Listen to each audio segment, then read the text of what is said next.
Para pamireng, wilujeng midhangetaken 105,3 program 1 saluran budaya RRI Malang. Kanthi Indonesia Tatanan Kehidupan Baru. RRI Malang. Siaranipun hanya wiji anggaruni budaya Jawi. Tangan jejogetan lan keronjong lan kreasi gawe tetep bungalan ayo minati.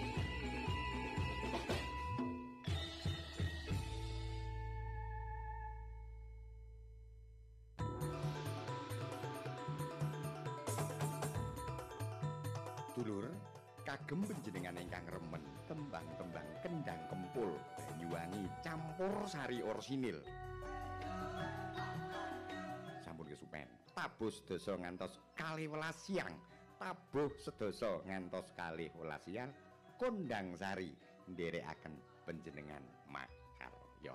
Tasih dan 100 gangsal koma 3 Radio Republik Indonesia program 1 saluran budaya. Hashtag 105,3 FM program 1 saluran budaya RRI Malang. Wedaring ilmu. RRI Malang. Siaranipun hanya wiji anggaruni budaya Jawi. Tangan jejogetan lan keronjong lan kreasi gawe tetep bungalan ayo minati.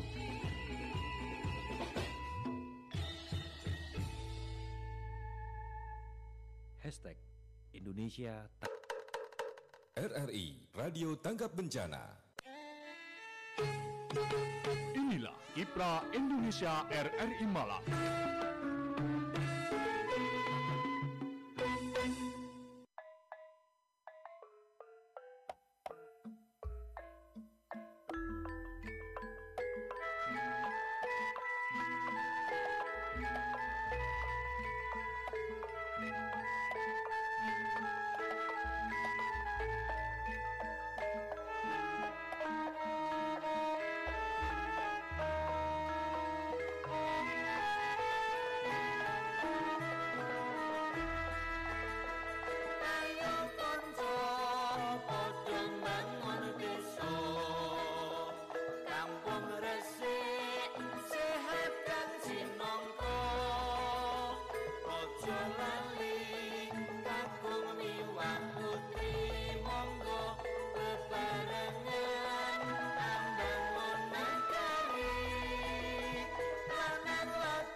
Aja lali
Assalamualaikum warahmatullahi wabarakatuh. Pendengar, salam jumpa dan juga salam sehat dari kami tim Kiprah Indonesia Radio Republik Indonesia Malang.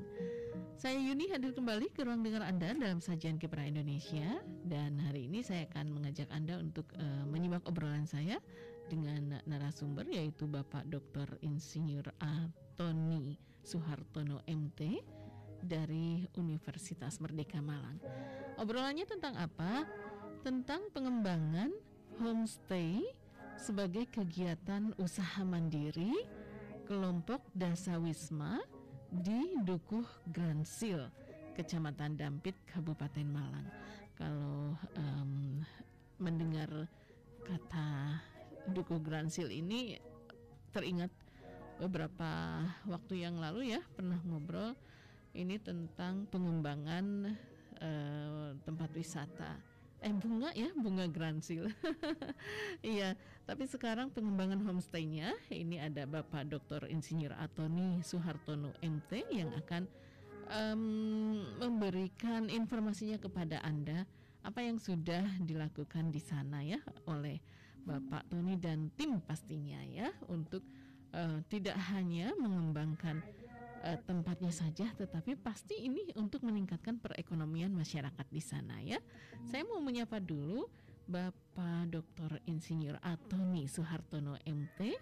Selamat siang Pak Tony, Assalamualaikum. Selamat siang, Waalaikumsalam. Iya, kabar baik Pak Tony ya. Baik, Sehat selalu, alhamdulillah. Kita bisa berjumpa meskipun belum bisa berjumpa langsung ya Pak Tony ya, tapi tidak apa-apa melalui media. Yang penting ilmunya ini Pak Tony ya, yang kita perlukan juga ya, pastinya tentang pengembangan homestay sebagai kegiatan usaha mandiri kelompok Dasawisma di Dukuh Gransil, Kecamatan Dampit, Kabupaten Malang. Ya, ini Pak Tony bangun homestay gitu di sana apa gimana? Bisa cerita dulu barangkali Pak Tony. Jadi di sana gimana, silakan. Di Grangsir itu, bunga Grangsir ini kebetulan sudah dirintis sama teman-teman di Kemendagri Prof. Pati. Iya. Mengembangkan usaha bunga. Bunga itu cuman beberapa keluarga. Setelah ada sentuhan dari teman-teman, itu bisa berkembang. Dan sekarang kayaknya hampir setiap rumah mempunyai usaha tanaman bunga ini. Namanya bunga Gransil gitu ya Pak? Kampung Bunga Gransil. Nah, itu yang masih penasaran, belum sempat saya ke sana.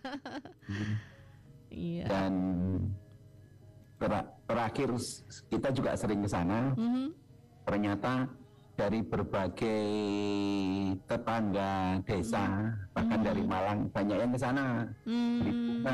Sampai-sampai penduduk sana kalau hari Jumat, Sabtu, Minggu mau keluar eman katanya. Karena cukup banyak yang beli bunga. Nah, waktu itu sebelum corona, kebetulan anak-anak SMA itu kan sering bedol deso. Hampir semua SMA di Kota Malang, SMA, SMP itu kan sering nginep di desa beberapa hari.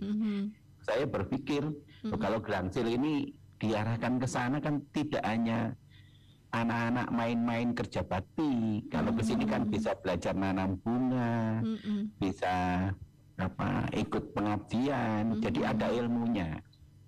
Akhirnya kita ngobrol sama ibu-ibu Dasawisma, kok beliau-beliau setuju. Akhirnya kami mengajukan proposal ke Unmer, dibiayai Unmer, kerjasama dengan teman-teman pariwisata dan teman ekonomi, sosial. Akhirnya kita turun. Kita tawarkan gimana kalau di Grangsir ini tidak hanya bunga, tapi ada usaha mandiri berupa penginapan. Ada pertanyaan, yang nginep siapa? Ya nanti guru dan anak-anak SMA itu kalau bisa jalan, itu malah meriah kampung ini nanti. Tidak hanya penginapannya, tapi juga makanannya. Makanya harus dikembangkan juga pelayanan masak-memasak. Nah, tapi kita konsentrasinya cuman pada penginapannya. Biarpun nanti kalau sudah ada yang nginep, pasti ya butuh makanan juga. Iya. Tuh, awalnya begitu. Jadi maksudnya homestay-nya ini bangun lagi atau rumah penduduk dijadikan homestay gitu?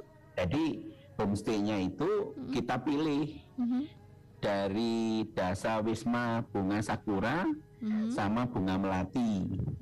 Kalau semua kita nggak mampu dengan dananya, kita pilih kamar yang memenuhi syarat, ada jendelanya, terus kamar yang cukup bagus, terus kamar mandinya bagaimana, sehingga yang kita pilih beberapa, kalau enggak 5-6 kamar kita perbaiki, kita berikan spray, bantal guling, dan perabot yang lain yang kira-kira bisa mendukung kayak di hotel atau di kos-kosan. Ya, Pak memberi saran-saran kebersihan, dan itu sudah kita lakukan, dan harapannya kalau nanti dipromosikan ke SMA itu banyak yang berminat ke sana, sehingga bunganya bisa, orang tua yang nganter bisa beli bunga, anak-anaknya bisa belajar merawat bunga, menanam bunga, sehingga tidak hanya desa ke desa, tapi ada ilmunya, maunya begitu. Berarti rumah penduduk ya, itu rumah penduduk. Rumahnya rumah penduduk, kita perbaiki sesuai dengan kemampuan anggaran kita. Rumah penduduk diperbaiki menjadi homestay, kemudian layaknya penginapan umum begitu ya Pak ya, kamar mandi sendiri begitu. Nah, ini kaitannya dengan Dasawisma tadi, ini gimana nih Pak ceritanya? Maksudnya ini supaya Dasawisma ini usaha mandiri atau ini usaha untuk sendiri-sendiri, penduduk masing-masing pribadi? Ini mandiri, tapi dibantu Umar. Ujung-ujungnya ya tetap ada yang harus dimir, tidak ada masuk ke sendiri-sendiri. Ujung-ujungnya kan kalau anak sekolah itu kan sekitar 100 orang lebih yang melahirkan. Bahkan hanya menyiapkan sekitar 6 kamar. Nah, maunya yang 6 kamar ini kalau sudah tamunya terus ya berkembang, semuanya harus diperbaiki. Dari dana yang masuk untuk makan, untuk nginep, untuk kegiatan, maunya semacam itu. Tapi ini hanya pancingan supaya ibu-ibu semangat. Iya, berarti nanti ada manajemennya kalau begitu ya Pak ya. Dikoordinir oleh Dasawisma, dan akhirnya harapan saya ya satu desa itu nanti mesti dipakai semua. Kalau sampai kepala sekolah di Malang dan kabupaten senang di sana ya mungkin bisa inden itu. Iya, jadi kemarin yang Bapak ini kan kembangkan itu rumahnya dulu ya Pak ya, yang dibuat kamar itu ya? Ya, kamar, rumah, kamar mandi. Kebetulan kami kan dari arsitek. Nah, yang sehat itu gimana sih? Kalau duduk-duduk yang enak gimana? Kalau di hotel kan sudah biasa. Kalau kita bisa di halaman, bisa di belakang rumah, di bawah pohon, itu kan asik sekali itu. Iya, apalagi sekarang itu sepertinya banyak orang yang membutuhkan nuansa alam yang alami ya, gitu. Kalau di hotel kan ya paling di dalam masih di dalam bangunan, di dalam gedung begitu ya. Tapi kalau di penduduk ini berarti ditata ya Pak ya, ditata itu satu rumah atau di rumah itu satu kamar yang diambil? Ada yang satu rumah kita ambil 2 kamar, ada yang 1 kamar, tergantung besar kecilnya rumah dan semangat pemiliknya. Dan awalnya kita tawarkan, juga banyak yang ragu-ragu. Tapi setelah ada yang diperbaiki, semuanya minta malah. Karena jadi kelihatan bagus ya. Ya nanti kalau sudah berjalan, otomatis semuanya harus diperbaiki. Harapannya ya harapan akhirnya justru pengennya semua di rumah di sana ya bagus-bagus semua. Biayai kan jadi tamu-tamu dari sekolah. Iya. Biarpun harapannya dari penduduk yang lain juga hadir di sana. Dan sekarang lagi ngetren berkunjung ke desa. Wah, itu nanti berarti di desa Gransil ini bisa berkembang ya, yang sekarang. Harapannya begitu. Jadi sebetulnya Ibu, dari bunga itu aja sudah memberi manfaat yang luar biasa. Iya. Katanya sehari itu bisa lebih dari 5 juta itu pendapatannya. Jualan bunga itu. Bunga. Makanya kalau hari Jumat, Sabtu, Minggu, Bapak Ibu itu eman kalau mau pergi katanya. Iya. Di rumah duitnya datang sendiri.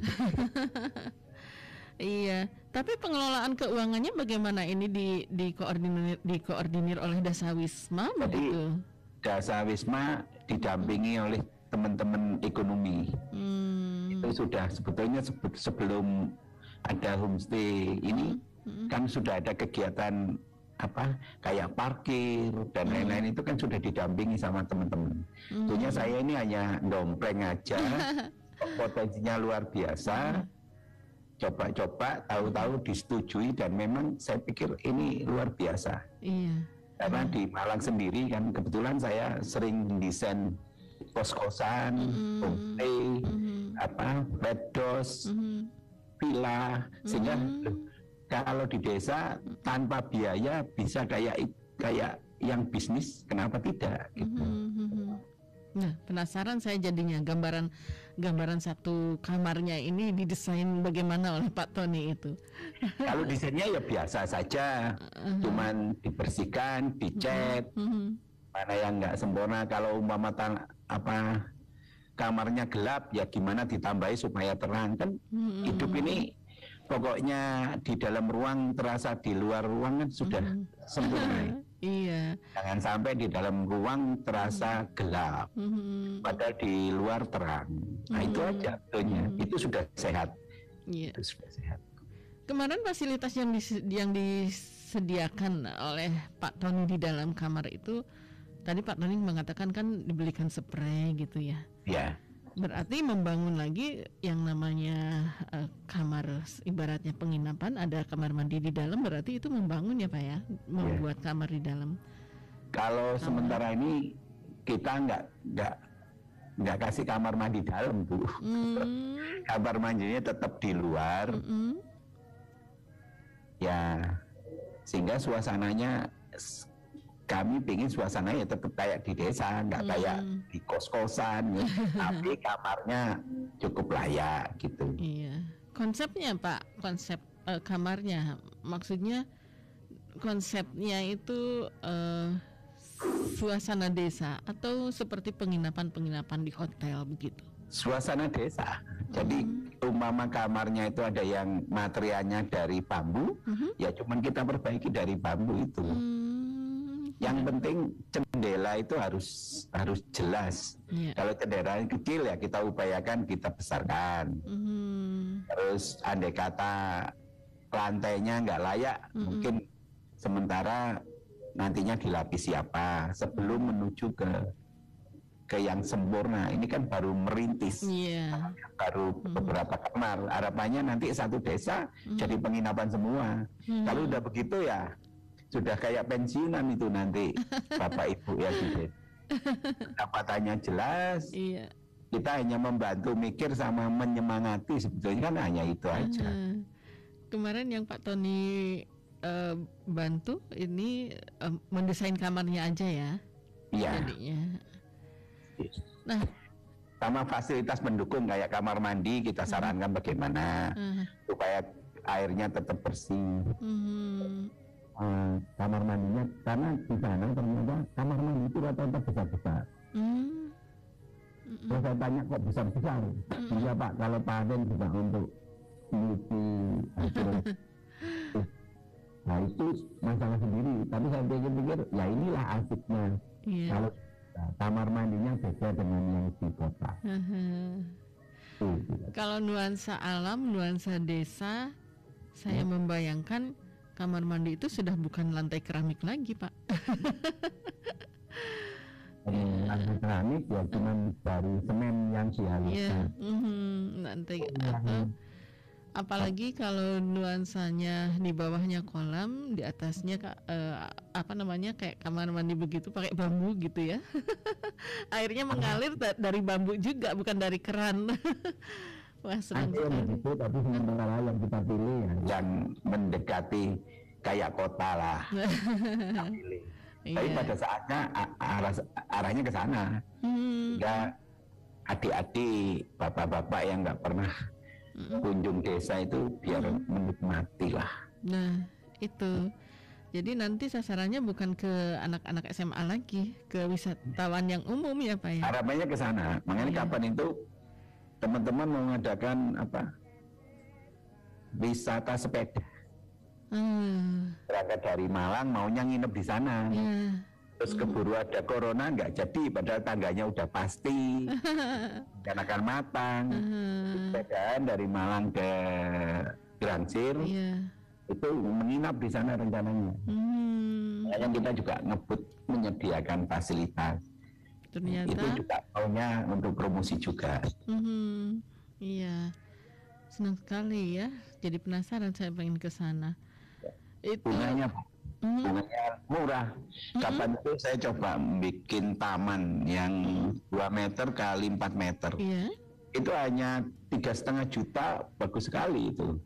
Saya pikir karena kan dia nanam sendiri, dia bawa, jadi bukan dari tangan kedua, langsung dari petaninya. Jadi itu juga luar biasa menurut saya. Bunga Gransil itu semacam apa sih, Pak, gambarannya? Desa, Bu. Jambangan, desa Jambangan. Jadi kalau Masjid Tiban itu masuk terus ada Bonpring. Bonpring itu masuk lagi. Pokoknya dari Malang ini 2 jam. Malesnya 2 jam itu ke sana. Kalau nggak macet. Karena senang, udah itu lancar itu 2 jam. Lancar, iya 2 jam. Karena masuknya terlalu jauh. Tapi untuk orang yang dari Dampe, dari Turen ya dekat. Kalau dari Malang kan lumayan. Dan jalannya kapan itu udah ada perhatian dari Pak Bupati, sehingga dikasih petunjuk arah. Dan nggak kesasar lah. Iya. Dan di sana cukup dekat dengan Gunung Semeru. Tanahnya mengandung kayak gambut gitu. Sehingga makanya untuk sayur-sayuran cocok di sana, bunga, sayur-sayuran. Makanya Unmer dapat membina di sana itu termasuk rezeki juga. Padahal yang minta kita orang sana. Jadi bapak-bapak di sana kepingin ada bantuan dari universitas. Kebetulan yang ditawari Unmer dikasihkan Prospati.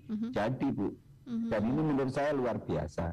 Pengetasan kemiskinan yang luar biasa menurut saya. Makanya terus saya yang bikin homestay-nya. Siapa tahu itu cita-citanya mulia sekali. Iya. Pastinya ya. Dan akhirnya nanti untuk wisatawan umum yang datang ke sana bisa menginap di sana. Tapi untuk pembagian, berarti kan yang namanya homestay ada per malamnya berapa gitu ya. Nah, untuk yang punya kamarnya ini bagaimana bagi hasilnya, Pak? Nah, itu yang kita serahkan sepenuhnya pada Dasawisma. Kita hanya membantu menyiapkan, sedikit mempromosikan kayak sekarang di RRI. Sehingga untuk selanjutnya itu teman-teman dari ekonomi sama Dasawisma yang bicara, Bu. Kebetulan saya nggak mikir terlalu jauh ke sana. Pokoknya bisa menyiapkan, bisa jalan, udah ngelola keuangannya biar teman-teman ekonomi sama Dasawismanya.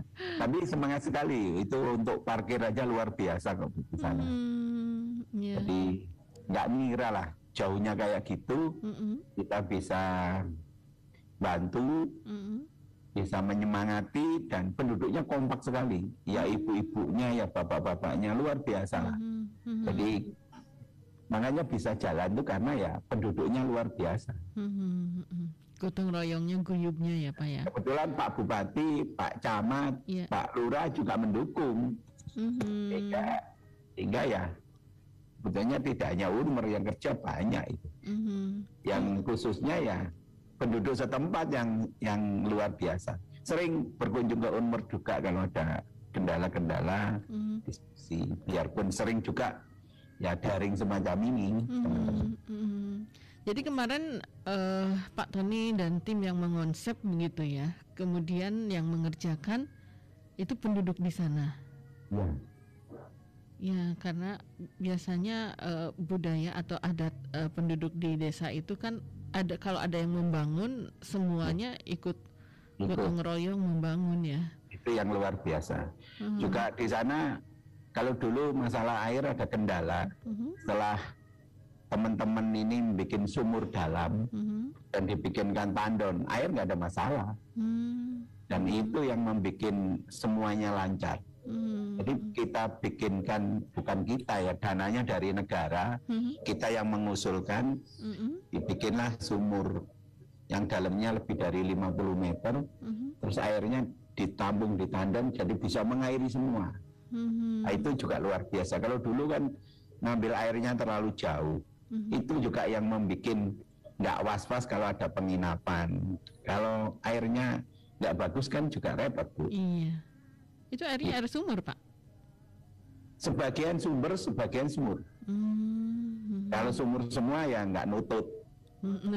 Tapi sumbernya tetap jalan, sumurnya juga jalan. Jadi kemarin Pak Tony membangun kamar-kamar, 6 kamar.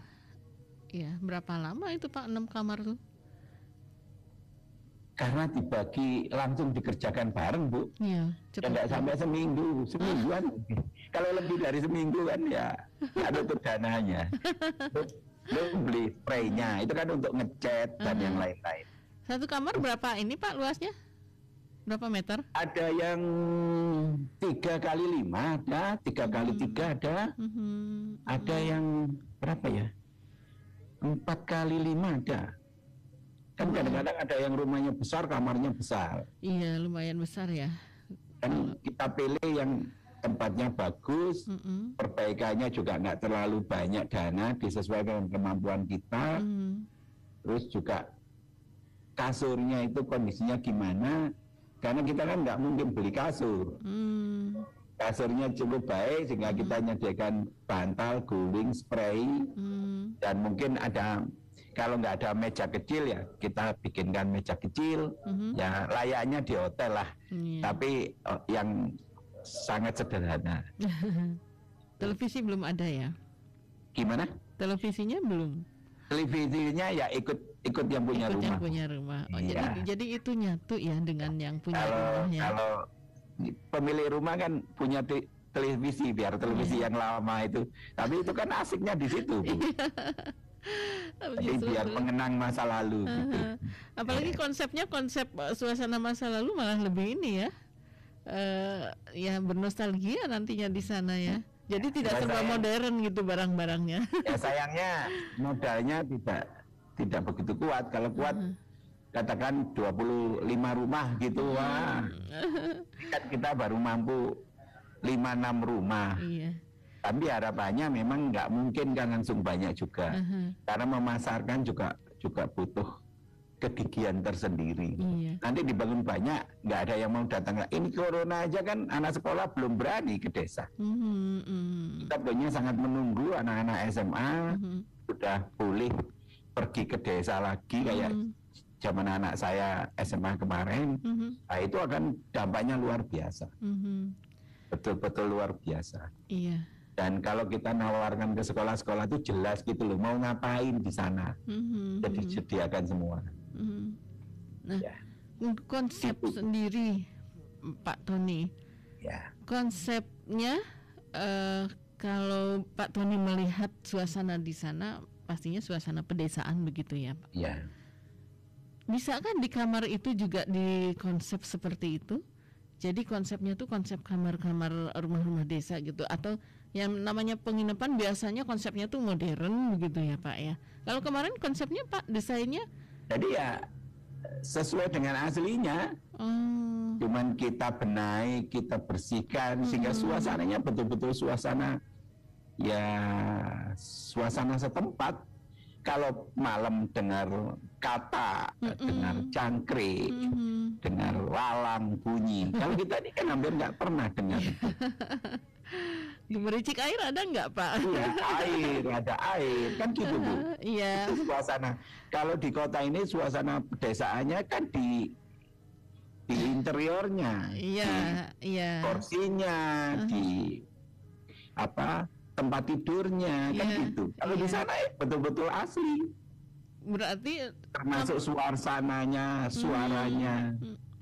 Ya. Nah, untuk interiornya sendiri berarti kemarin konsepnya juga konsep interior pedesaan, misalkan kursinya dari bambu, begitu ya? Ya, kita kan nggak mungkin nambah kursi tamu, meja, tempat tidur. Ya kita memanfaatkan yang sudah ada dengan berpikir kayak kita membuat penginapan, ya. Terus maintenance-nya gimana, duduk-duduknya gimana, makannya gimana. Nah, suasana itu yang kita raih, sehingga betul-betul ya kayak anak-anak itu, kalau anak sekolah di rumah itu kan, kalau di sana mungkin ya nggak usah mainan HP ya. Atau sinyalnya mungkin, kalau di sana sinyalnya bagus, jadi membawa HP pun nggak ada masalah. Tapi yang penting kan suasana itu, jalannya tepi, kalau malam asik lah pokoknya Bu. Sehingga konsepnya betul-betul kita nggak banyak merubah, ya apa aslinya itu aja, cuman kita benahi supaya orang yang datang itu nggak kaget gitu loh. Bahkan ada yang kamarnya besar itu, tempat tidurnya di bawah, kasurnya 5 di bawah. Tidak pakai ranjang begitu ya? Ya, kalau itu ditiduri 10 orang bisa. Di sana dingin apa panas Pak? Suasananya? Udaranya cukup dingin Bu, karena kan Semeru. Iya. Dapet itu. Nah, jadi nyaman. Iya. Tapi sayangnya saya belum pernah tidur sana. Berarti kapan-kapan Pak Tony bersama keluarga.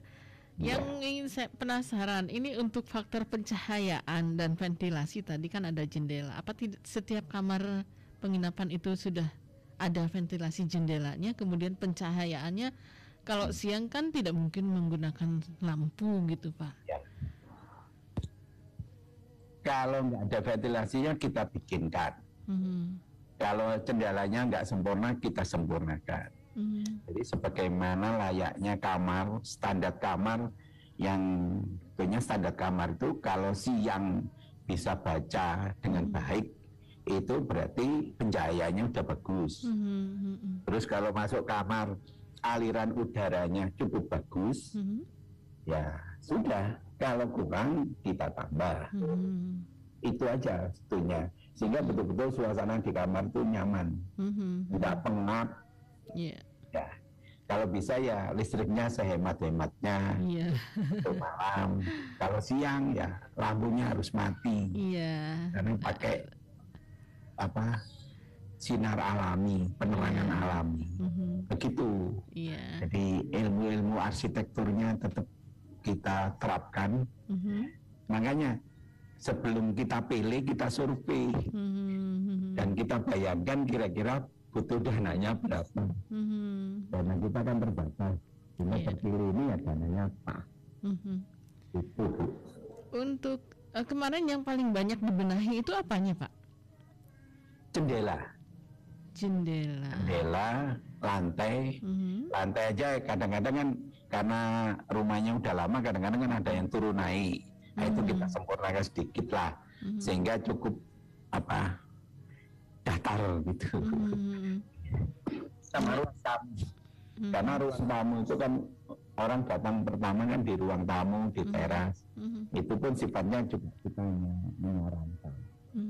Kalau ada tamu itu kan duduknya pertama di teras atau di ruang tamu. Iya. Kalau biasanya kalau anak-anak kan sukanya ya di luar. Kalau ngantuk aja tinggal masuk ke kamar. Itu juga kita perhitungkan. Jadi makanya milihnya kemarin juga cukup detail. Ya, makanya akhirnya yang kepilih kan di Dasa Wisma Melati sama Sakura itu cari yang terjangkau sebetulnya. Yang lain juga banyak, tapi ya mohon pengertiannya, kita baru merintis. Iya. Harapannya setelah kita selesai dilanjutkan keluarga-keluarga. Ternyata setelah jadi banyak yang kepingin. Awalnya ditawari susah, tapi setelah jadi dan ada harapan yang jelas, semuanya pengen, saya bilang. Nanti kalau udah berjalan, moga-moga bisa. Gitu, Bu. Biasa Pak, kalau belum melihat kenyataannya, mereka belum terbayang ya. Jadi ketika ditawarkan mungkin untuk akan dibenahi, untuk ini masih agak ragu-ragu. Tapi mungkin setelah kelihatan sudah dibenahi bagus gitu ya, nyaman, akhirnya pada berminat semua ya Pak ya. Kebetulan kami kan punya pengalaman bedah rumah. Urusan ini kapan itu kita dapat berapa rumah ya dari pemerintah Kota Malang, di Lowowaru sama di Dinoyo. Jadi kita ini punya jam terbang kita bedah rumah itu hampir sama, Cuman kalau bedah rumah itu anggarannya jelas, tiap rumah itu bisa dapat 10 sampai 20 juta. Kalau sana kan 5 rumah dananya cuma 26 rumah dananya 20 juta. Kalau bedah rumah, 1 rumah 10 sampai 20 juta. Berarti satu kamar kemarin menghabiskan dana berapa Pak? Ya sekitar 20.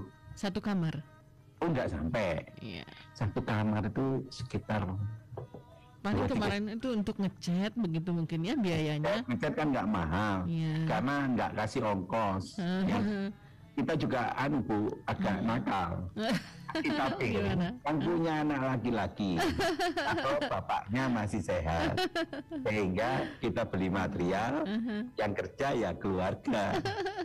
Kalau memang kurang, baru kita minta tolong bapak-bapak yang di Grangsir, ini lo perlu bantuan. Karena seleranya kan beda-beda. Jadi kita memadukan selera pemilik rumah. Kayak warna cat itu kita gimana sukanya yang apa. Kalau ekstrim baru kita ngarahkan. Katakan warnanya minta hijau tua gitu kan. Oke. Biarpun beliaunya suka, kita baru mengarahkan. Gitu. Jadi banyak kerjasama lah. Karena pada saatnya yang ngelola homestay ini juga keluarga. Kan bukan kita, keluarga, keramah tamahan, ngatasi airnya gimana supaya tetap bersih, tamunya supaya kerasan, kan beliaunya masih di situ juga. Itu penting saya pikir. Tapi selera harus tetap selera umum ya Pak ya, bukan selera. Kalau nggak gitu ya nanti nggak ada yang mau di situ, kan juga repot. Dan pastinya ketika Bapak mengerahkan pihak keluarga, sebetulnya mereka sudah diuntungkan ya Pak ya. Mereka kan hanya tenaganya, Bapak yang menyediakan materialnya begitu ya, tidak harus beli. Sampai kamarnya kan kadang-kadang selambu, jendela, supaya kalau kan kita belikan juga itu. Selambu ya. Gordennya ya. Gorden. Ya pokoknya agak manis lah. Ini untuk jendelanya jendela kaca yang bisa dibuka gitu Pak, atau jendela kaca dibuka? Tapi kaca ya Pak ya. Jendela separuh kayu separuh kaca. Banyak itu Bu. Bukan kayak di sini jendelanya full kaca. Full kaca terus mati ya, ditutup mati gitu. Bisa dibuka. Iya, bisa dibuka. Ya terbayang juga sih begitu bangun tidur, buka jendela, buka gorden, begitu melihat pemandangan bunga, taman bunga. Jendelanya kalau mungkin panasnya pas masuk jendela, bantal guling itu kan bisa dijemur di jendela. Suasana zaman dulu itu di jendela. Iya. Iya. Guling dijemur di jendela. Itu. Bisa karena antar rumah itu masih longgar karena masa kecil saya semacam itu. Bantalnya dijemur di jendela ya, sinar mataharinya masuk. Sekarang kan nggak ada itu. Iya. Kalau yang di BTN mana bisa? Jadi kita menganut rumah sehat lah. Iya. Itu apa namanya ya, sinar matahari tadi juga dipertimbangkan ya Pak ya. Jadi sehingga kalau sinarnya gimana? Kita foto itu butuh apa? Penerangannya bukan butuh sinarnya. Kalau sinarnya bisa untuk jemur bantal, tapi bukan sinarnya masuk kamar. Kalau sinarnya masuk kamar, harapannya sekitar jam 6 sampai jam 8 jam 9. Masih ada yang tidur. Gitu kalau sehingga rumahnya betul-betul sehat. Iya. Dan orang itu mengeluarkan udara kotor. Udara kotornya itu harus segera diusir, diganti udara bersih. Sehingga ventilasi betul-betul kita perhitungkan. Termasuk sinar matahari yang ini ya. Berarti angin juga, Bu. Oh iya. Kadang-kadang juga angin malam ini Pak yang berbahaya ini. Angin malam. Karena kan suasana pedulungan ya Bu. Jadi suasana enak. Iya. Jadi kemarin itu Pak Tony memilih rumah-rumah mana yang posisi rumahnya tidak tersorot matahari kalau siang begitu ya. Di antaranya itu. Tapi tentunya memilih itu juga banyak masukan ya. Ya ada yang nggak mendekati sempurna karena kadang-kadang ini loh Pak yang perlu dibantu. Di samping nanti bisa jadi penginapan ya rumahnya agak bersih, agak bagus. Kadang-kadang kita ibu-ibu di sana kan juga memberi rekomendasi. Nah, apa ya? Kalau memang yang direkomendasi nggak nutup duitnya ya, bukan tidak mau. Ini nanti yang akan baca. Tapi kan kalau dengan banyaknya wisatawan yang menginap, akhirnya kan di situ tumbuh perekonomian ya. Perekonomian tumbuh, akhirnya jadi di sana jadi desa wisata. Tidak sekarang hanya bunga. Sudah kita ragu dengan nilai bunga itu sudah luar biasa itu. Kalau dulu kan tanahnya ditanami singkong, sekarang dingin semua. Nah itu pendapat. Jadi kayak kemarin pas corona saya tanya gimana pasti Pak Untung ada Pak Jokowi mengadakan balapan motor di Indonesia bagian timur itu mirip beberapa truk gitu. Ini kan juga Pak Anies ada balap mobil. Itu banyak ya sebagian dari Grand Siri. Jadi bunga-bunga di Bali itu ya dari sini. Jadi cukup bagus lah. Saya juga heran. Wah, luar biasa. Bapak-bapak dan ibu-ibu di sana. Semangatnya ya. Kalau sentuhan kita baru nyentuh sedikit aja udah benar. Kalau negara itu bisa kerja sungguh-sungguh, nggak ada orang miskin di Indonesia. Dan masyarakatnya jangan manja begitu ya, takut kotor.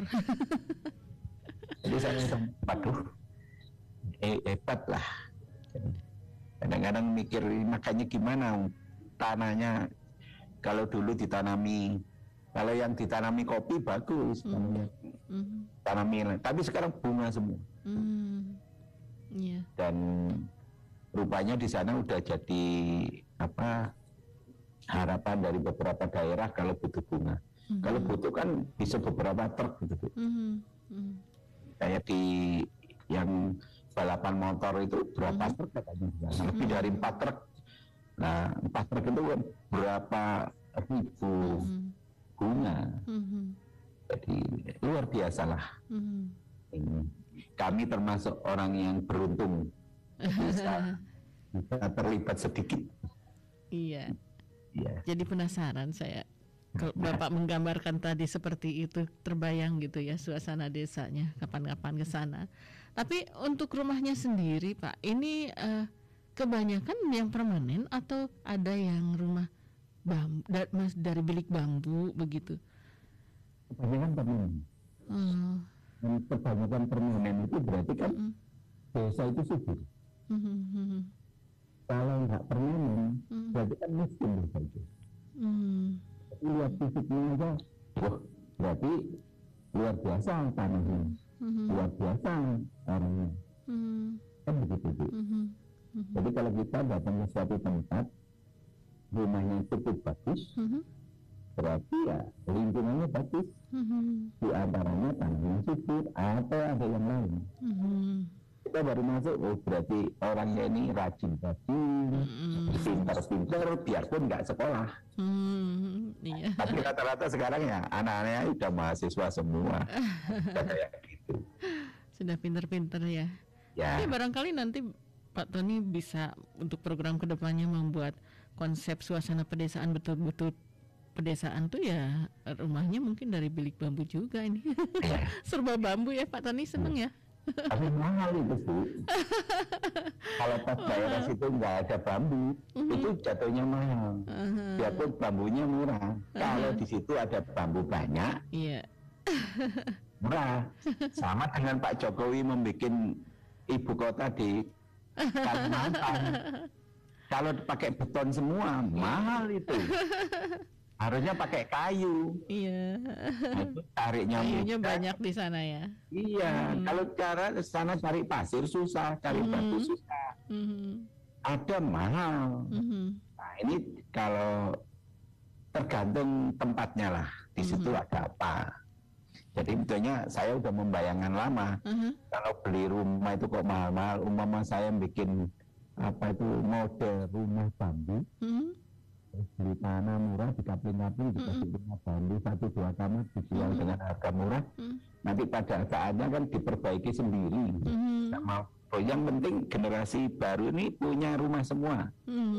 Saya mikir apa, tapi semikir-mikir tempatnya di mana.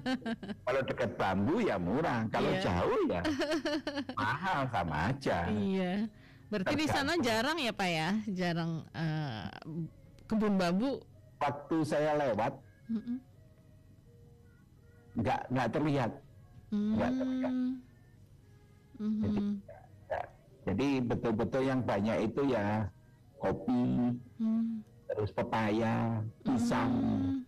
Kalau memang daerah bambu kan mestinya sepanjang jalan itu saya ketemu bambu terus. Iya. Pasti ini Pak Tony mikirnya, wah ini kalau dibikin rumah bambu bagus ini ya bambunya.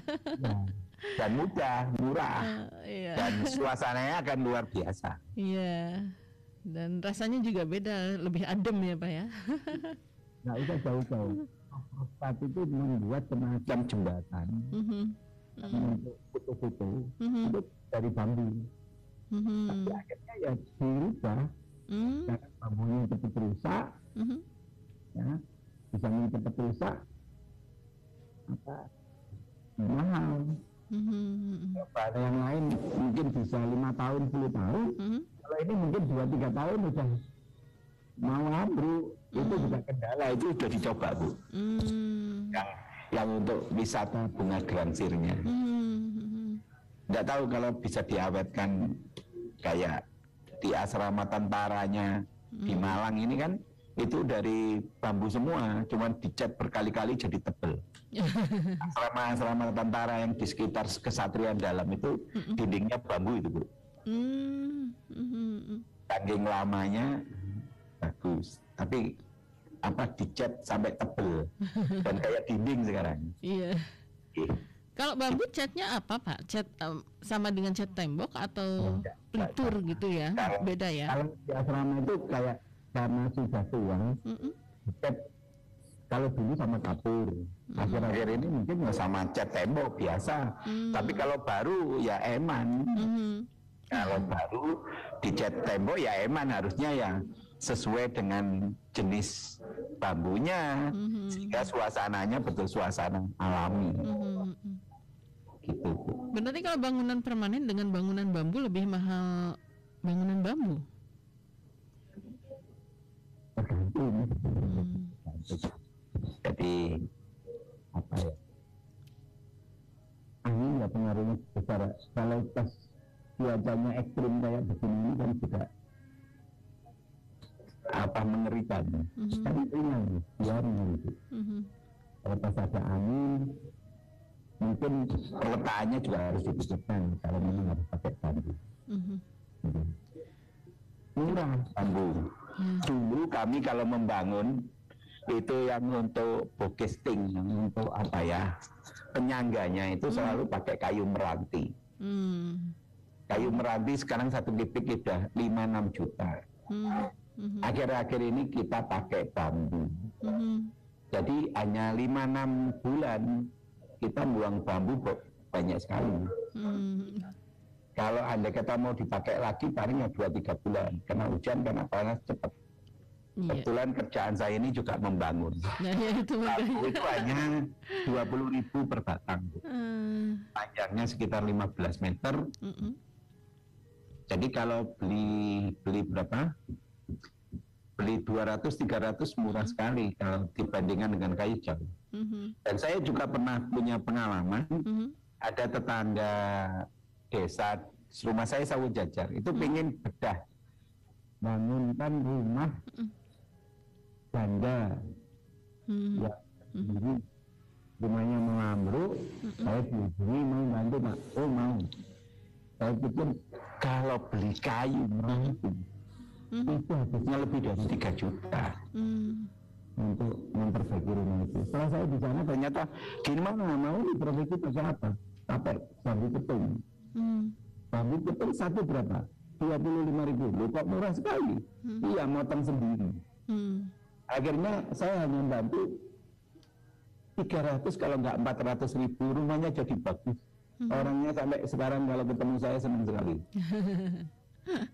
Tergantung menurutnya, jawabnya tergantung. Dan kebetulan di sana bambu ketung itu banyak sekali. Bapak-bapak di situ rame-rame motong sendiri, terus dibentuk sendiri, rumahnya jadi bagus sekali.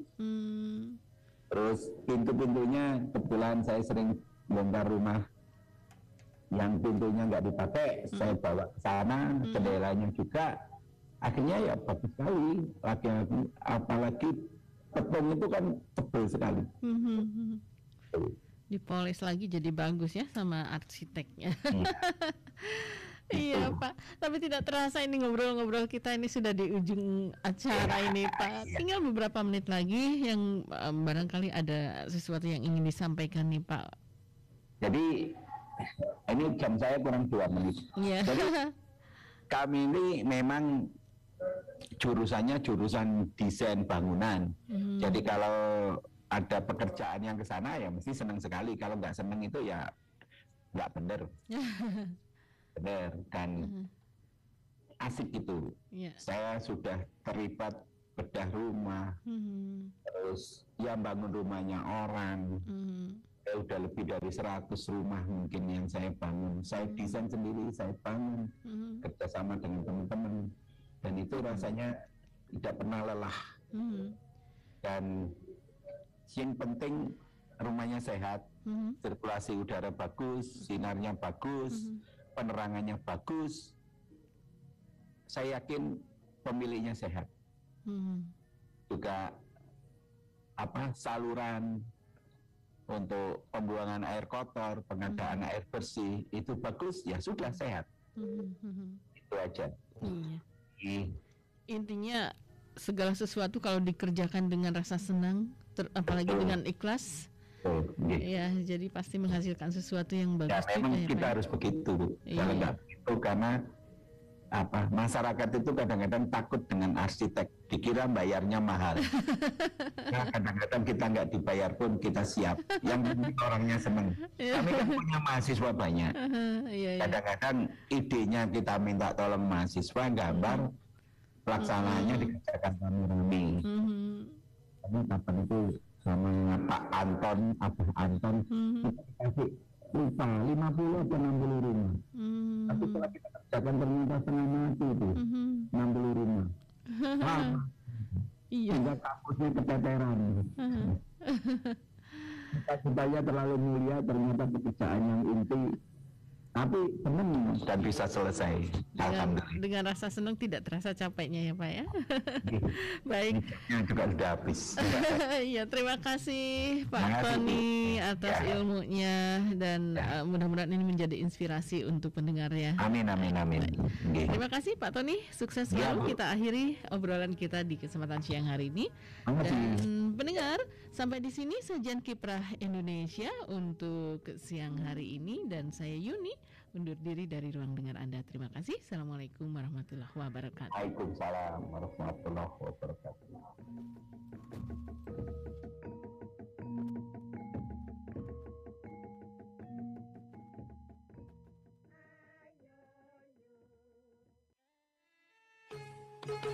Demikianlah Kiprah